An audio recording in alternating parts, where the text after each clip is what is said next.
Hi guys, আসসালামু আলাইকুম। আশা করি কেমন আছেন, সবাই ভালো আছেন। আপনাদের তো আমরা মোটামুটি ভালো আছি। তো আমি আজকে আপনাদের জন্য নিয়ে এসেছি দুর্দান্ত রেসিপি। সেটা রান্না করব ওল। আমি এই ওল দিয়ে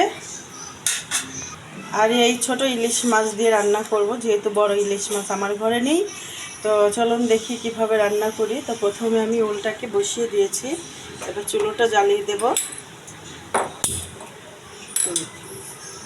এবার এটার ভিতরে দিয়ে দেবো সামান্য পরিমাণ হলুদ, তারপর দিয়ে দেবো এটার ভিতরে একটু লবণ।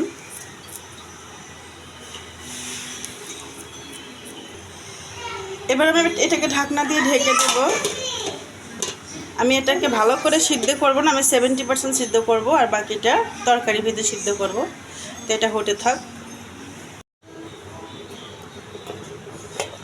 তো গাইস, আমার ওলটা এখন হয়ে গেছে ভাপ দেওয়া, আমি এখন নামিয়ে নেব। তো আমি শাঁকা দিয়ে এই যে আমি এখন এটাকে ঢেকে রাখবো। এভাবে হালকা, বেশি ঢেকে রাখবো না। এবারে মাছটাকে ভেজে নেব। মাছটা ভাজার জন্য মাছের লবণ হলুদ মাখিয়ে নিয়েছি। এবার ফ্রাই প্যানে তেল দিয়ে দেব। এবার তেলটা গরম হয়ে গেছে, আমি একে একে মাছগুলো সব দিয়ে দেব।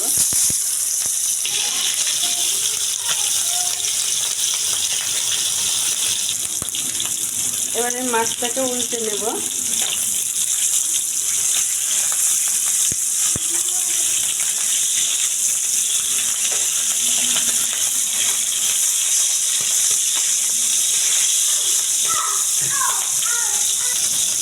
গাইস, মাছটা ছোট হলে কি হবে, অনেক তেল হয়েছে মাছে।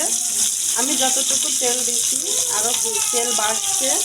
কথায় বলে না, মরিচ ঝাল হলে কি হবো, মরিচের তেজ আছে, তো ছোটো মাছেও ঝাল আছে। তো গাইস, আমার মাছটা ভাজা করা হয়ে গেছে, দেখতেই পাচ্ছেন। এই যে এখন আমি তরকারিটা বসিয়ে দেবো।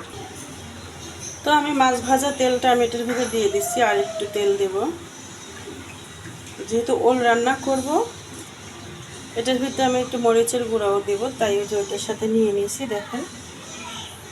তো প্রথমে দিয়ে দেব আমি পেঁয়াজ কুচি এবং কাঁচামরিচ।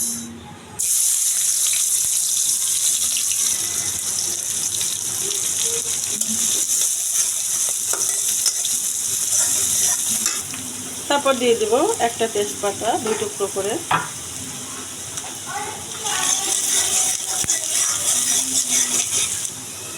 এবার দিয়ে দেব এখানে সব কিছুই বাটা, পেঁয়াজ, তারপরে হচ্ছে একটু আদা, মরিচের গুঁড়া আছে, আমি পুরোটাই দিয়ে দেবো এখন।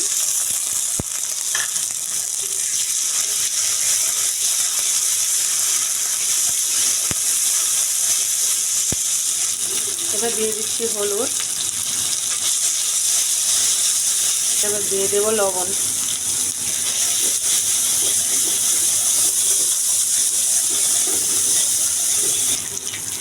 এবার মশলা বাটিয়ে দেওয়া পানিটা দিয়ে দেবো।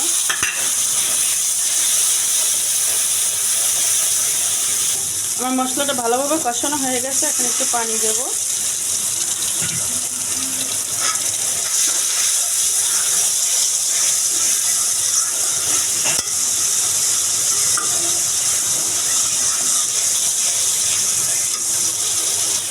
এবার দিয়ে দেবো আগে থেকে সিদ্ধ করে রাখা ওল। আমি এটার ভিতরে একটা আলুও দিচ্ছি আমার বাচ্চার জন্য। এখন আমি এটাকে ভালোভাবে কষাবো।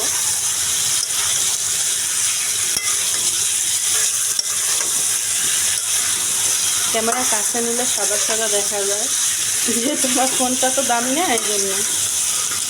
তো আমার কষানো হয়ে গেছে। কষানো হলে এরকম একটা কালার আছে, অনেক সুন্দর একটা কালার আছে। তো আগে থেকে গরম করে নেওয়া পানি আমি এখন দিয়ে দেবো।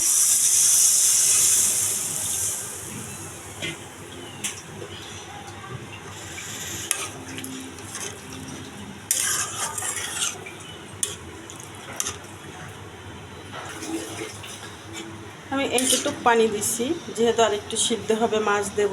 এবং ওল কচুতে অনেকটাই পানি টেনে নিয়ে যায়। যেমন কচুরমুখী রান্না করলে যেমন ঝোল থাকে না, এটাও থাকবে না, যেহেতু তাই একটু বেশি করে পানি দিয়েছি। আমার তরকারিটা বলক এসে গেছে, আমি মাছ দিয়ে দিলাম। মাছ দিয়ে আমি সুন্দর করে লাড়াচাড়া করে দেব, তারপরে আমি ঢেকে দেব।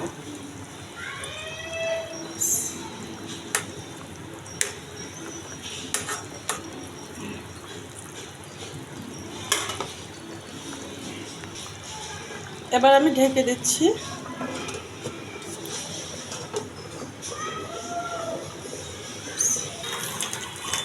তো গাইস দেখেন আমার তরকারিটা কেমন হলো, অবশ্যই কমেন্ট করে জানাবেন।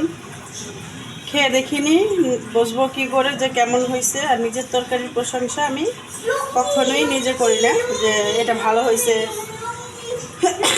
তো ভালো থাকবেন, সুস্থ থাকবেন, লাইক করবেন, শেয়ার করবেন, সাবস্ক্রাইব করবেন। আল্লাহ হাফিজ।